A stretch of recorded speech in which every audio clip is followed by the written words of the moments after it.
Hello friends, study science channel को आपण मानक स्वागत। आम आज पढ़ा नेचर ऑफ मैटर बा मैटर रो नेचर बा प्रकृति विषय। मैटर रो नेचर विषय जानिबा पूर्व प्रथम आमको जानिबा पड़ो जे मैटर कौन, व्हाट इज मैटर। ओडिया भाषा रे मैटर माने होची विषय। केमिस्ट्री भाषा रे मैटर रो डेफिनेशन अलग अटे। Matter is any substance that has mass and volume. सरल भाषा रे कहिले मैटर हेउची एपरि एक जिनिस जहार किछि ओजन थाए एवं किछि आयतन भी थाए। उदाहरण स्वरूप आम चतुर्पार्श्वर देखा जाउथिबा समस्त पदार्थ को आमे मैटर कहि परिबा, जेपरि कि चेयर, टेबुल, पेन, बुक इत्यादि। वायु और जल को मध्य मैटर कहा जाय पारे। What we see, here, feel, touch और टेस्ट इज मैटर। आम चतुर्पार्श्वर थिबा समस्त पदार्थ जहाँ को आम देखिपारू बा अनुभव करिपारू से सब को आम मैटर कहि परिबा। Both the living and non living things are matter. विश्वर प्रत्येक जीवंत बा निर्जीव पदार्थ को आम मैटर कहि परिबा।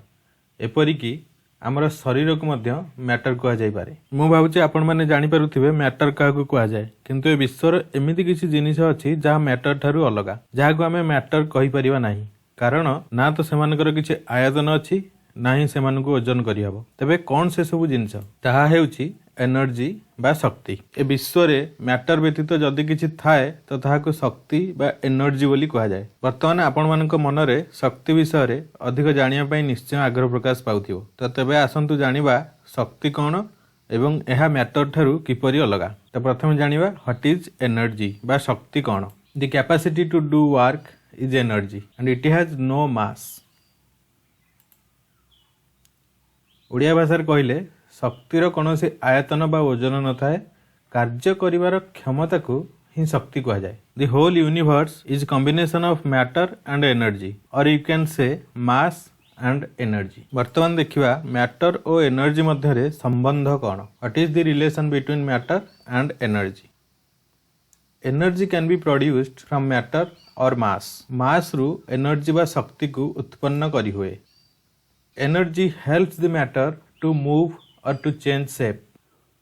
मैटर रो स्थान और रूप परिवर्तन पई शक्तिर आवश्यकता पड़ता है। आगो को हमें पढ़िबा आइंस्टाइन का लॉ अनुसार E is equal to mc square. ता अर्थ एनर्जी होजी मास इनटू c स्क्वायर। ता अर्थ आमे मास बा मैटर रु एनर्जी पाई परिबा। वर्तमान आसंतु देखिबा एनर्जी एवं मैटर भितरे डिफरेंस कौन। What is the difference between matter and energy. Matter is a physical stuff where energy has no physical form. तार अर्थ होची शक्तिर कौनसी शारीरिक रूप न थाए, किंतु यह मैटर को एक शारीरिक रूप देबारे सहायक होता है। वर्तमान आम जानले energy is different from matter बा शक्ति मैटर ठारू भिन्न अटे। Hence, heat, sound, light and electricity cannot come under the term matter because these are form of energy।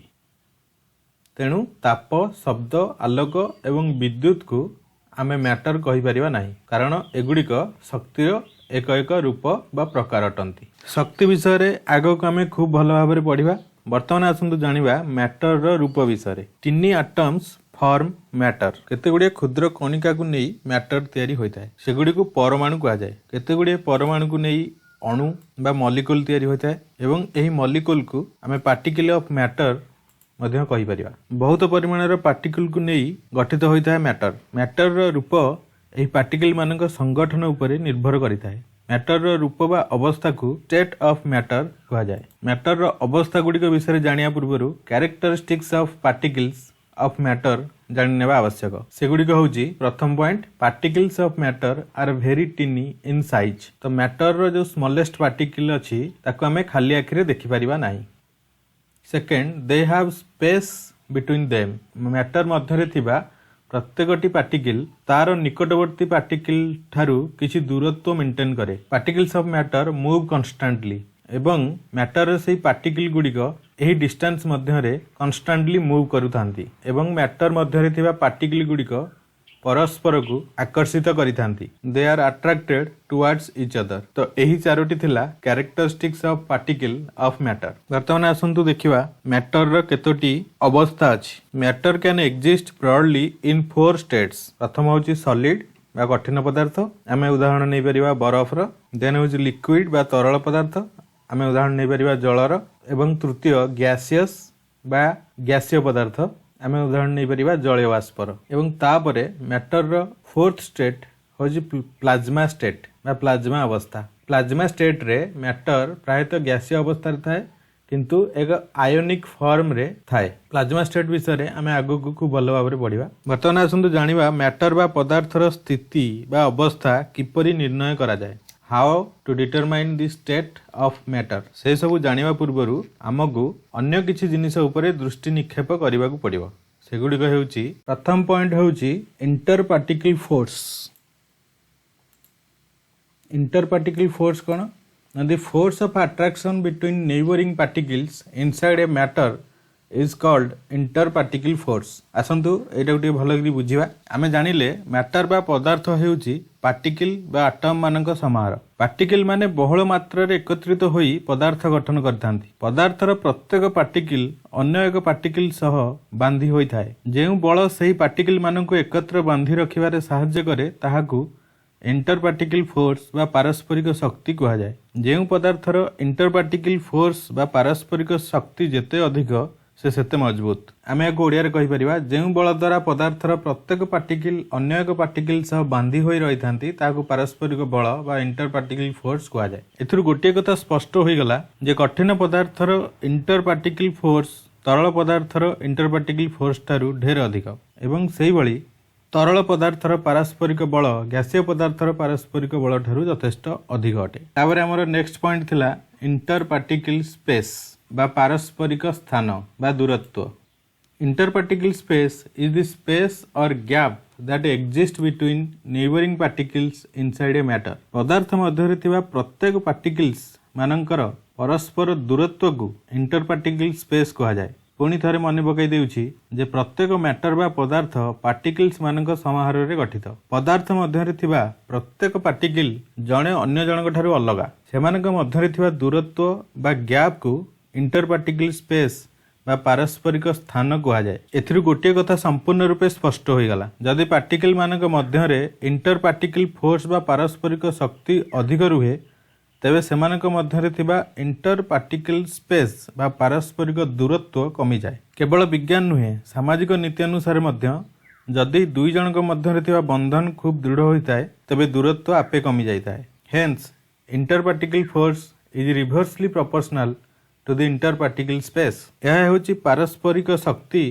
और पारस्परिक स्थान मध्य थिबा संपर्क। वर्तमान आसंतु देखिबा काइनेटिक एनर्जी बा गतिज शक्ति। The energy that evolved from motion of the particles inside a matter is called kinetic energy. पदार्थ मध्य थिबा पार्टिकल्स गुड़िक परस्पर सह एक बल द्वारा बांधी होई थांती तथापि मध्य सेमानक मध्य किछि दूरत्व बा गैप बा स्पेस बा किछि खाली स्थान रहि जाय थाए। तेणु पार्टिकल्स गुड़िक इंटर पार्टिकल फोर्स बा पारस्परिक बलर प्रभाव रे एही स्पेस मध्य रे गतिशील होई थांती। पार्टिकल्स मानकर एही गतिशीलता जोगु गतिज शक्ति बा काइनेटिक एनर्जी आविर्भाव होता है। यही गतिज शक्ति पदार्थ मध्य थिबा इंटर पार्टिकल फोर्स बा पारस्परिक बल को कमाई देता है एवं इंटर पार्टिकल स्पेस बा पारस्परिक स्थान बा दूरत्व को बढ़ाई देता है।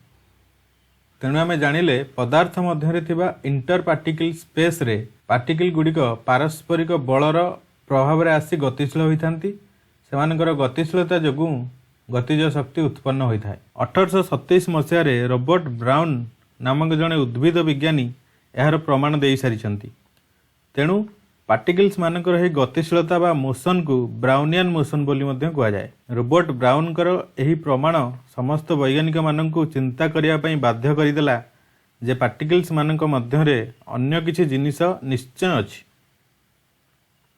अणु और परमाणुर आविष्कार मूलदुआ एहिठारु ही पड़ीथिला। ब्राउनियन मोशन विषय रे आमे आगो को बहुत किसी जानिबा किंतु वर्तमान पर्यंत आमे एतिकी जानिले जे गतिज शक्तिर प्रभाव रे पारस्परिक बल ह्रास पाए एवं पारस्परिक दूरत्व बढ़ी जाए। तेणु kinetic energy is directly proportional to IPS बा inter particle space and kinetic energy is reversely proportional to IPF that is inter particle force. एवं आमे जानि परिले ଯେକୌଣସି ପଦାर्थର ସ୍ଥିତି ବା ଅବସ୍ଥା ତାର ତିନୋଟି ମୁଖ୍ୟ ଜିନିଷ ଉପରେ ନିର୍ଭର କରେ ଏବଂ ସେଗୁଡ଼ିକ ହେଲା ଇଣ୍ଟର ପାର୍ଟିକଲ ଫୋର୍ସ ବା ପାରସ୍ପରିକ ବଳ ବା ଆମେ କହିପାରିବା ପାରସ୍ପରିକ ଶକ୍ତି, ଦେନ୍ ଇଣ୍ଟର ପାର୍ଟିକଲ ସ୍ପେସ୍ ବା ପାରସ୍ପରିକ ସ୍ଥାନ ବା ଦୂରତ୍ୱ ଏବଂ ତୃତୀୟ ହେଉଛି କାଇନେଟିକ୍ ଏନର୍ଜି ବା ଗତିଜ ଶକ୍ତି। ଏହି ସବୁକୁ ଆଉ ଥରେ ଭଲ ଭାବରେ ବୁଝିବା ପାଇଁ ମୁଁ ଏକ ମଡେଲ ପ୍ରସ୍ତୁତ କରିଛି।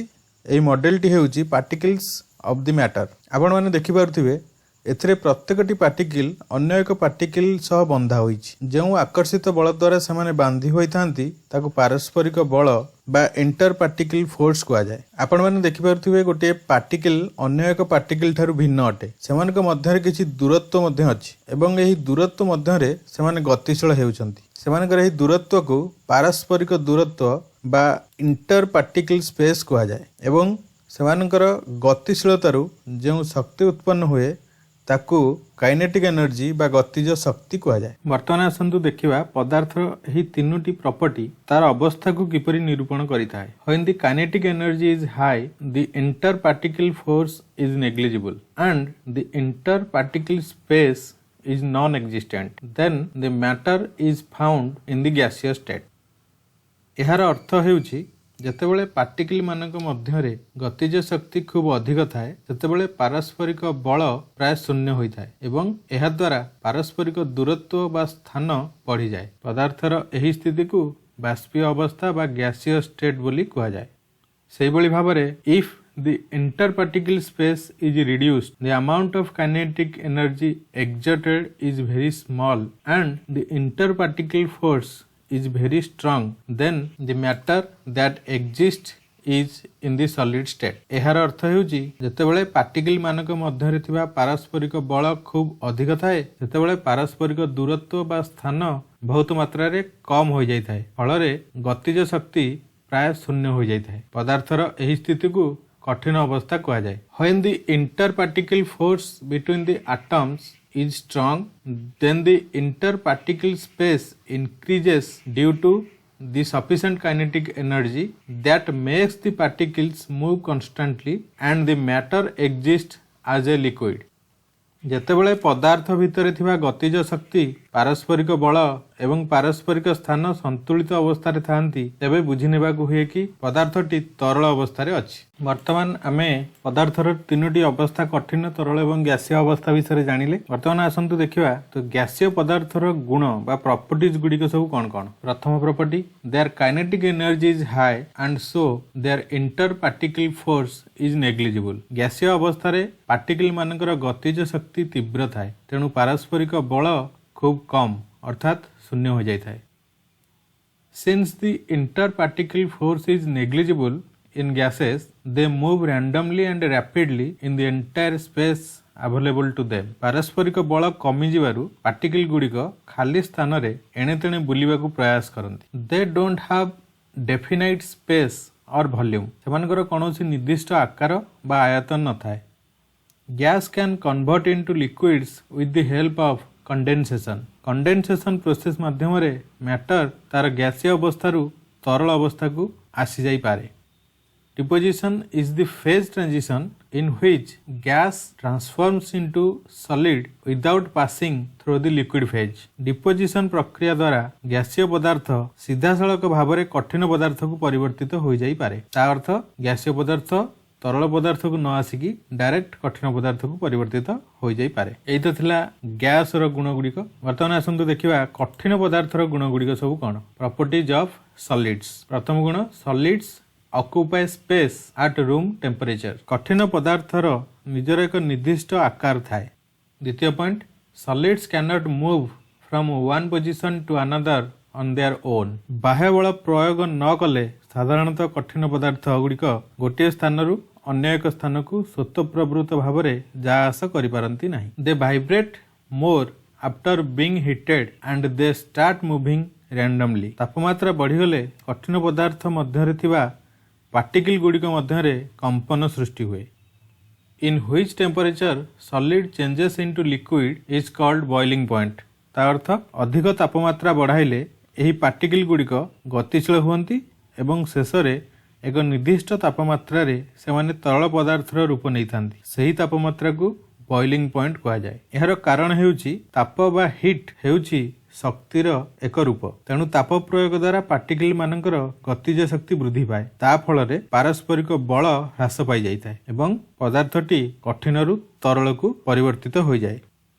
Solids have a very strong interparticle force and their interparticle space and kinetic energy are reduced। कठिन पदार्थर पारस्परिक बल खूब अधिक थाए, फल पार्टिकल मानक मध्य थिबा पारस्परिक दूरत्व एवं गतिज शक्तिर मात्रा कमी जाइଥାଏ। कठिन पदार्थ को आमे सबमिशन प्रक्रिया द्वारा सीधा सड़क भाव में गैसीय पदार्थ को परिवर्तित कर दे परिबा। Solids can be turn into gases by the process of submission. एहा तो थिला कठिन पदार्थर केते गुडी गुण।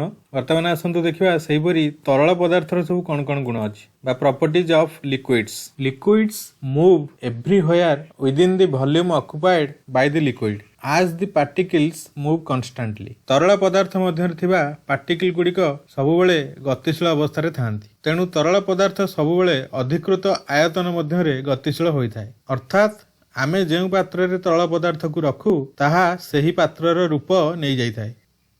Liquids have a strong interparticle force, sufficient kinetic energy and an increased interparticle space।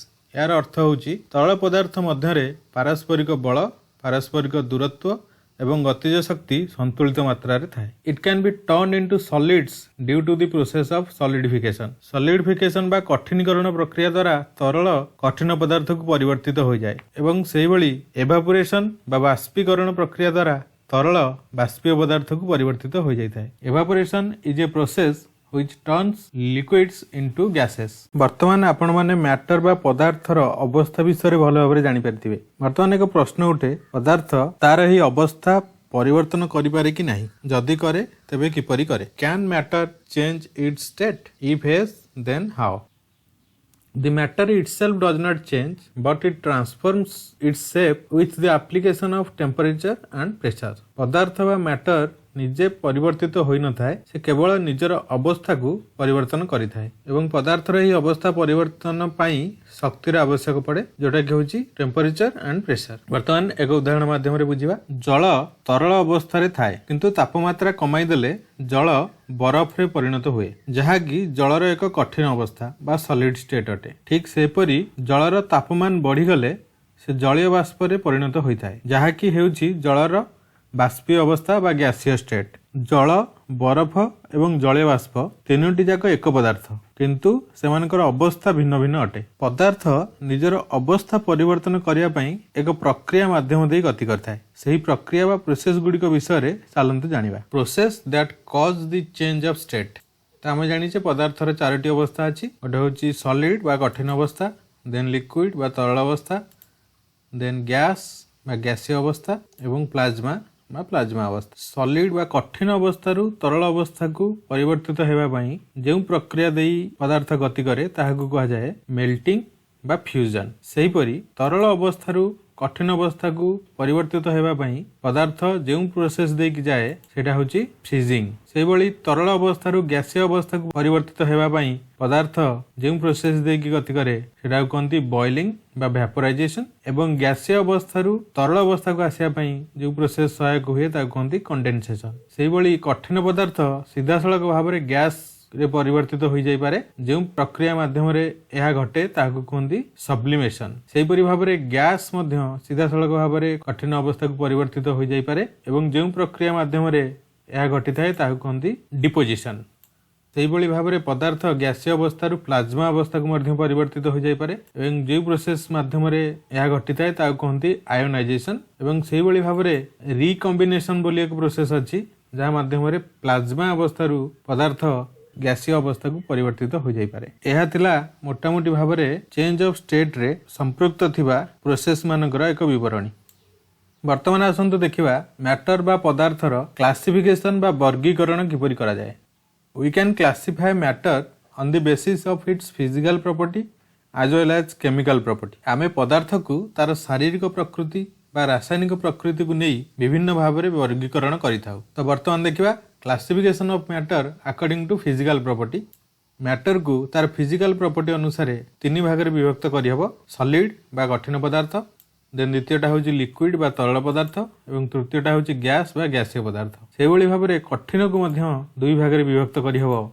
गोटे हूँ क्रिस्टालाइन बा स्फटिक एवं द्वितीयटी हूँ आमरफस। आमरफस कठिनर कौन एक स्पष्ट परिभाषित आकृति न थाए। तो बर्तमान आसतु देखा classification of matter according to chemical property. रासायनिक गुण को नहीं पदार्थ को आम किपरि भाव में वर्गीकरण करिपरिबा। तो रासायनिक गुण अनुसार पदार्थ को आम दुई भाग में विभक्त करूँ। गोटे हूँ प्योर बा शुद्ध पदार्थ एवं अन्यटी हूँ मिक्सचर बा मिश्रण पदार्थ। पुणी आउ थे शुद्ध पदार्थ को दुई भाग में विभक्त करहब। तो प्रथमटा हूँ एलिमेंट बा मौलिक पदार्थ एवं अन्यटी हूँ कंपाउंड बा यौगिक पदार्थ। से भाव में मिक्सचर बा मिश्रण पदार्थ को दुई भाग में विभक्त करहब। प्रथमटी हूँ होमोजेनियस बा समजातीय मिश्रण एवं द्वितीयटी हूँ हेटेरोजेनियस बा विषम जातीय मिश्रण। पुणी आउ थे आम मौलिक पदार्थ को दुई भाग में विभक्त करिपरिबा। जोटा हूँ मेटाल्स बा धातव पदार्थ एवं नॉन मेटाल्स बा अणधातु। से भाव में यौगिक पदार्थ को दुई भाग में विभक्त करहब। प्रथम भागटी हूँ ऑर्गेनिक बा जैविक पदार्थ एवं द्वितीयटी हूँ इनऑर्गेनिक बा अजैविक पदार्थ। जैविक पदार्थ माने जहार बेसिक कंपोनेंट बा मुख्य एलिमेंट थिबो कार्बन, तो सेटा कहते जैविक पदार्थ। एवं जहार मुख्य उपादान कार्बन न होइथिबो सेटा होचे अजैविक पदार्थ। सेमति आमे धातव पदार्थ माने आयरन, गोल्ड ये सब जिनस धातव पदार्थ रे जीवो। से भली सिलिकॉन, फास्फोरस, सल्फर, कार्बन ये सब नॉन मेटाल बा अणधातु रे जीवो, किंतु एगुड़िक सब मौलिक पदार्थ अटंती। से भली भाव में आम होमोजेनियस बा समजातीय मिश्रणर उदाहरण को नहीं परिबा, जोटा कि होचे हमर वायुमंडल रे ऑक्सीजन, कार्बन डाइऑक्साइड, नाइट्रोजन सब प्रकार वायु मिश्रित भाव में अछंती। एहाकु समजातीय मिश्रण बोली कहा जाए। से भली भाव में विषम जातीय मिश्रणर एक उदाहरण होची वाटर। पानी रे केवल पानी नुहे, ता सहित केते गुडे मिनरल्स एवं सॉल्ट मध्य मिसिक थाए। मिनरल्स, सॉल्ट एवं वाटर तीनटा जाकर गुण अलग अलग, तेणुक से विषम जातीय मिश्रण बोली कहा जाए। बर्तमान आम मैटर बा पदार्थर नेचर बा प्रकृति विषय बहुत किसी जानिले। बर्तमान आसतु तार एक समरी बनेवा। Nature of matter. प्रथम पॉइंट होची atoms that have protons, neutrons, electrons and a nucleus consist of matter. आमे जानिले मैटर रो सबटु स्मॉलेस्ट पार्टिकल होची एटम, एवं से एटम मध्य रे प्रोटॉन, न्यूट्रॉन, इलेक्ट्रॉन ए सब अछि। एटा को आमे आगु को पढिबा। Then second point, it occupies space and has its own mass. Third point, what we see, here, feel, touch और taste is matter. Fourth one, the universe itself is a matter. Then fifth, energy is different from matter. For example, heat, sound, light and electricity are not matter. Sixth point होची, it generally exists in 4 states, that is liquid, solid, gaseous and plasma state. Then seventh point, we can classify matter on the basis of physical properties and chemical properties. तो physical property अनुसारे हमारा matter 3 भाग रे विभक्त, liquids, gases and solids, एवं crystalline and amorphous form are 2 forms of solids. Similarly, point 9, chemical properties of matter are classified on the basis of mixture and pure substances. Then further, the homogeneous and heterogeneous mixture are the 2 classifications of mixtures, whereas pure substances classify further into elements and compounds. Organic substances and inorganic substances are 2 forms of compounds. Similarly, metals and non-metals are 2 forms of elements. एवं हमारा 10th point रे रहउची, different kinds of matter have different kinds of atoms. 11, the force of attraction between the particles of matter is the interparticle force or the intermolecular force. The space or gap between the particles of matter is the interparticle space. यह थिला matter विषय एक summary. यही 12टी point को आपण मन रखि दियंतु।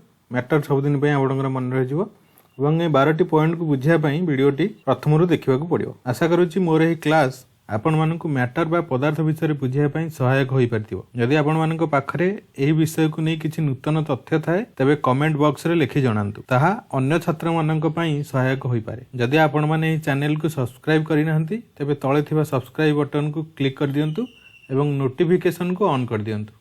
आपण माने एही वीडियो को एक विज्ञान छात्र सह निश्चय शेयर करी मोर प्रचेष्टा को सफल करांतु। धन्यवाद। आगो को लॉ ऑफ केमिकल कॉम्बिनेशन विषय जानिबा पई मोर नेक्स्ट वीडियो को निश्चय देखंतु।